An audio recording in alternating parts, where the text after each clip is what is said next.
کشتی کافی دیر سے ڈاواڈول ہو رہی تھی اور اب یقین ہو گیا تھا کہ ضرور ڈوب جائے گی۔ کوئی تدبیر کام نہیں آ رہی تھی۔ ملاحوں کا تجربہ تھا کہ جب کوئی خطرکار اور قصوروار اور گنہگار انسان کی کشتی میں سوار ہو جاتا تھا تو اس طرح زندگی کے لالے پڑ جاتے تھے۔ وہ بولے، ہماری کشتی میں ضرور کوئی قصوروار موجود ہے۔ سب نے اپنے اپنے دل میں سوچا، لیکن کسی کو اپنا کوئی قصور یاد ہی نہیں آیا۔ سب خاموش تھے اور کشتی کے ڈوب جانے کا یقین بڑھتا جا رہا تھا۔ کشتی کے ایک مسافر نے کہا، خطاوار میں ہوں، مجھے کشتی سے نیچے پانی میں پھینک دو تو کشتی بچ جائے گی۔ نہیں نہیں، ملاحوں نے کہا، ہم جانتے ہیں کہ آپ قصوروار نہیں ہیں، آپ تو اللہ کے نیک آدمی ہیں۔ ہم نے سنا ہے کہ آپ بستی میں لوگوں کو نیکی کی تعلیم دیا کرتے ہیں۔ آپ تو اللہ کے نبی ہیں۔ یہاں کوئی اور شخص ہے جو قصوروار ہے؟ اچھا چلو آؤ قرعہ اندازی کرتے ہیں، قرعہ ڈالتے ہیں۔ نہیں، میں جانتا ہوں کہ قصوروار میں ہوں۔ اتفاقاً کیا ہوا، قرعہ میں بھی اندازہ ہو گیا کہ نام نبی کا ہی آیا ہے۔ سب بڑے تعجب سے ایک دوسرے کو دیکھ رہے تھے کہ ہم کیا کریں۔ اب ایسے نیک شخص کو ہرگز پانی میں نہیں ڈال سکتے تھے، نہیں ڈالنے دیں گے، یہی سوچ رہے تھے۔ سب کی حیرت اور تعجب انتہا کی نہ رہی تھی کہ نبی کا ہی نام نکلا ہے، نبی کا ہی نام نکلا ہے۔ ارے اب کیا ہوگا؟ نبی نے کہا، میں نے اپنے مالک کے حکم اور اجازت کے بغیر بستی کو چھوڑ دیا تھا۔ میں اپنی بستی والوں سے مایوس ہو گیا تھا۔ اف، اب میں کیا کروں؟ میں ان کو نہیں ایسے چھوڑنا چاہ رہا تھا، لیکن اب میں کیا کروں؟ میں ہی قصوروار ہوں، میں ہی ایسا غلام ہوں جو اپنے آقا کے بتائے ہوئے کام کو چھوڑ کر بھاگ آیا ہوں۔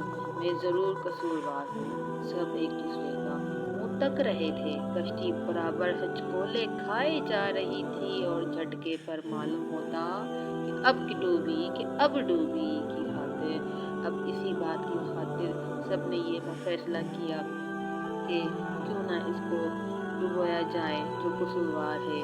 سب نے یہی فیصلہ کیا کہ جس کا نام قرعہ میں ہے اسی کو دریا میں پھینک دیا جائے۔ نبی کو دریا میں پھینک دینے کا نام حضرت یونس علیہ السلام کا ہے۔ یہ نبی اللہ کے نبی ہیں، بہت ہی پیارے نبی حضرت یونس علیہ السلام۔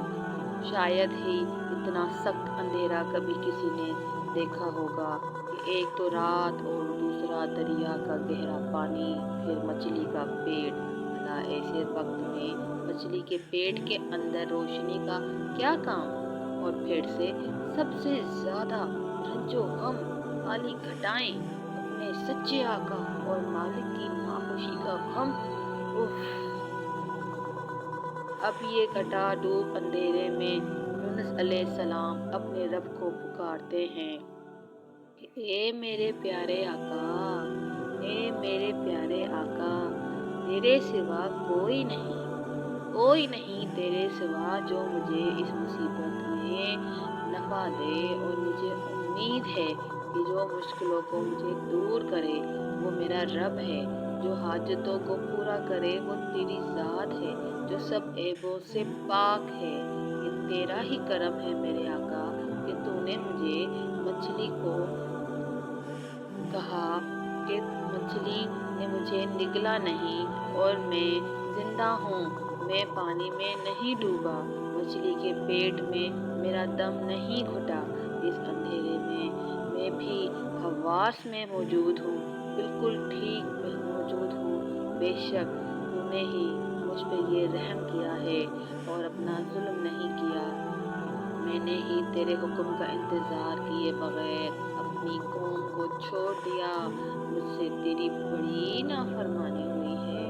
میں نادم ہوں، میں شرمندہ ہوں، یا اللہ میں بہت شرمندہ ہوں۔ اب تو ہی کرم فرما دے میرے مولا، تو ہی کرم فرما دے۔ میں اس مصیبت سے چھوٹ سکتا ہوں، یا اللہ، یا اللہ، میں اس مصیبت سے چھوٹ سکتا ہوں، مجھ پر اپنا کرم فرما دے۔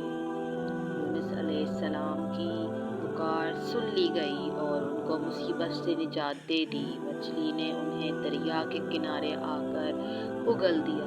یونس علیہ السلام سورج کی روشنی اور کھلی ہوا میں آ گئے۔ انہوں نے اپنے مالک کا شکر ادا کیا اور اللہ